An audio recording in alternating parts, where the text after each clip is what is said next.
Hello, I'm Cheryl and welcome to my sewing room. I'm going to demonstrate how to create a pillow cover with piping around the edges. So let's take a look at the pillow. This is a really pretty blue floral print. It's large floral print. Now this is a decorator fabric. I love working with decorator fabrics when I make pillows, but you can also make your pillows out of regular cotton fabrics. But if you'll notice, I've got piping around the edges here. I selected the lighter blue that was in the flower. When you're making your piping, you want it to stand out, so I wouldn't pick the dark navy blue to be the piping on this pillow because it won't stand out. I'm also going to show you how to do this nice rounded corner. Really easy little trick. Okay, if you've got your cell phone handy, put the video on pause and just take a quick little snapshot of this. This kind of helps show you how to calculate for the amount of piping you'll need and how to measure for your pillow squares. The two things that I want to remind you of, if you do not know how to make your piping, watch the video how to make piping and make sure your piping fabric is cut on the bias. If you're not sure how to do that, watch bias cut binding. Now you're going to need a zipper foot, okay, piping foot. Mine is also a zipper foot, so it's a combination. It does two functions, piping and zipper. So if you have a foot that looks like this is probably the one that's going to work for you. Okay, and then you'll notice on here I've shown you how to calculate for your length of your piping. Okay, let's look at a pillow form here, okay? Now, this is a 16-inch pillow form.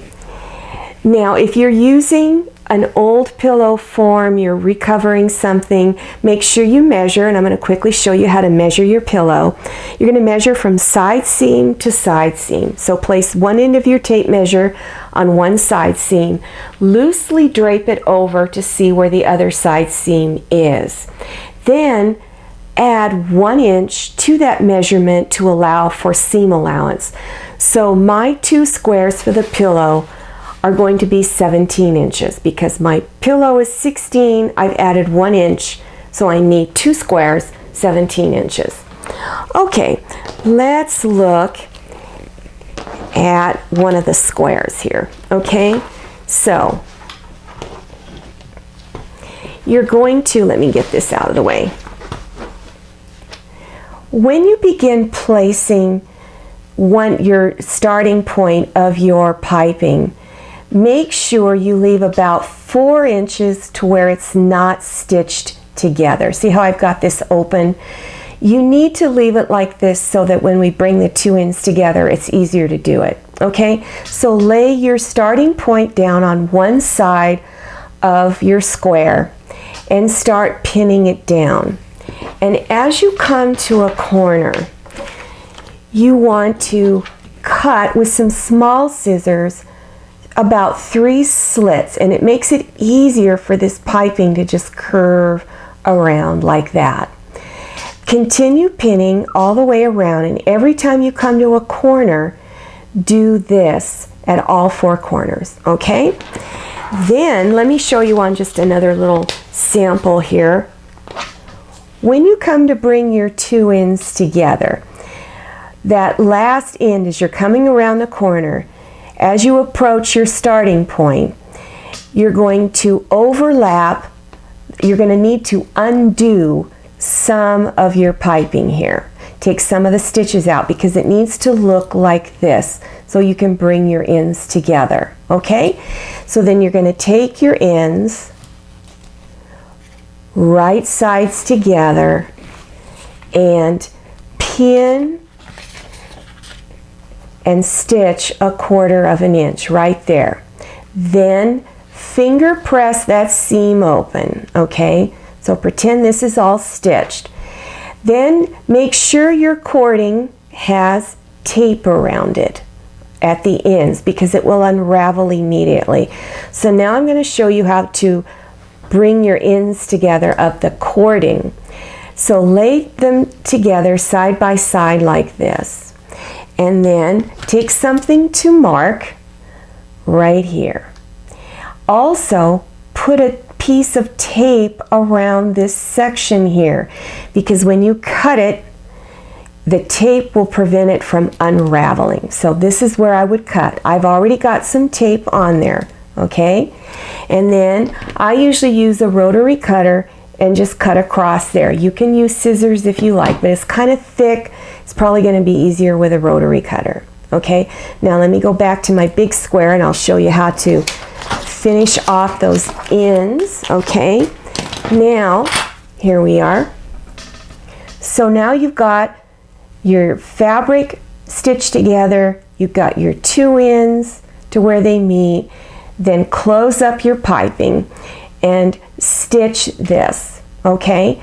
Then lay it down and pin it like you did over in here. Pin it. Then you're going to stitch a 1/2 inch, and you're going to take your piping foot, okay, and you're just going to hug your piping right up against it. Now, if you have a sewing machine that allows you to move your needle from side to side, move it to the far left. My machine allows me to do it. That way you can get up real close to your piping, okay? Then continue stitching all the way around the entire square. Make sure you remove your pins as you go along. Don't stitch over the pins. Now you're going to take your second square, lay it on top. You're bringing right sides together, okay? Line it all up, and then now you're going to start pinning this piece here, okay? And you're going to start pinning about 2.5 inches from this side to here. And again, don't pin like this, because your fabric will shift around.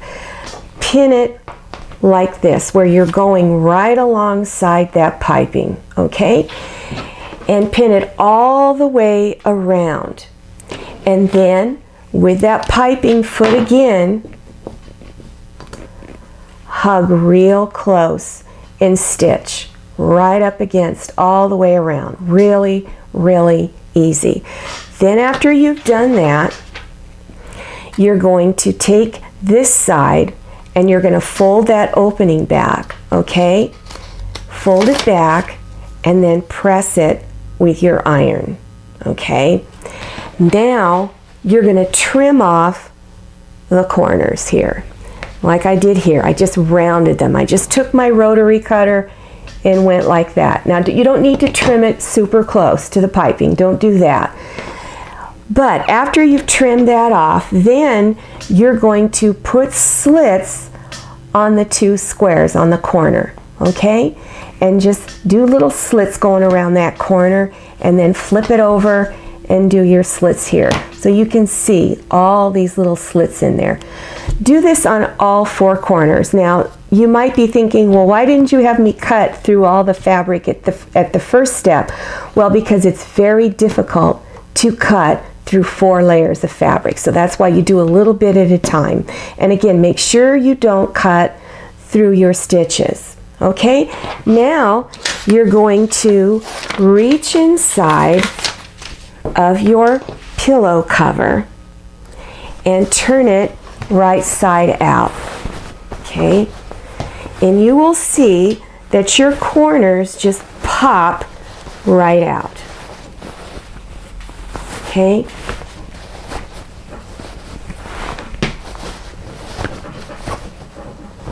there we go. See that? They come out really nice and smooth. Okay, so smooth out the whole pillow cover, get all 4 corners popped out.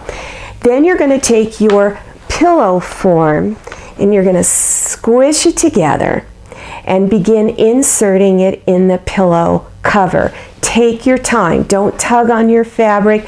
Just push it in and try to smooth out the pillow after you get it all in there. Okay, now I'm going to show you how to close the opening. So now this opening is already closed, but you're going to bring the two squares together and you're going to place the fabric right underneath that piping there, because you want the piping to stick out. And you can either use straight pins or clips and begin clipping it all together so you can, it's easy to stitch, okay? Do that all the way across. Now I'm going to show you how to do the slip stitch. It's just a little different when you've got piping in there. There's a very specific place you want to stitch. Okay, I've already got it started. Now look over here on this side where the piping is. There's that stitch line right there when you created your piping. There's that stitch line. That's where you're going to insert your needle to bring the two sides together. So let me show you how to do that. Make sure your thread has a knot at the end so that it doesn't unravel. So you're going to start at one end of the opening and you're going to go underneath the side that's just folded and come up through that fold line and bring your needle and thread all the way through. Then you're going to go directly over to the piping side. Stick the needle in about 1/8 of an inch, pull it out all the way through. Then go back over to the folded side. Repeat the step. Stick it in about 1/8 of an inch, pull it all the way through. Pull it across. Come back here again. Repeat. Keep doing that process all the way across. And then as you go along, as you're stitching, you want to pull it taut so that it all comes together here. Okay? It's easier when you're really doing it on the pillow. See that? And no one can really see where you're stitching, except I've got red thread so you can see. See how that closes up really nice? Do that all the way across, and when you get to the end, just tie off your thread and you are done, and you have a really, really pretty pillow that really doesn't take that much time to make. Now I hope that that was helpful to you. My next video will be how to make a slip cover for a pillow, and also I'm going to machine applique lesson 3 is also coming out really soon. So to keep informed on all my future videos, click on subscribe. Down there at the bottom of the YouTube screen, you'll see this word that says subscribe. Look for that, click on it, and they will ask you for your email address. Enter that information, and the next time I have a new video, YouTube sends you an email message with a big button in the center. You click on that and it takes you directly to my latest video. I'm Cheryl. I'm really glad you came to my sewing room. See you next time, and happy sewing.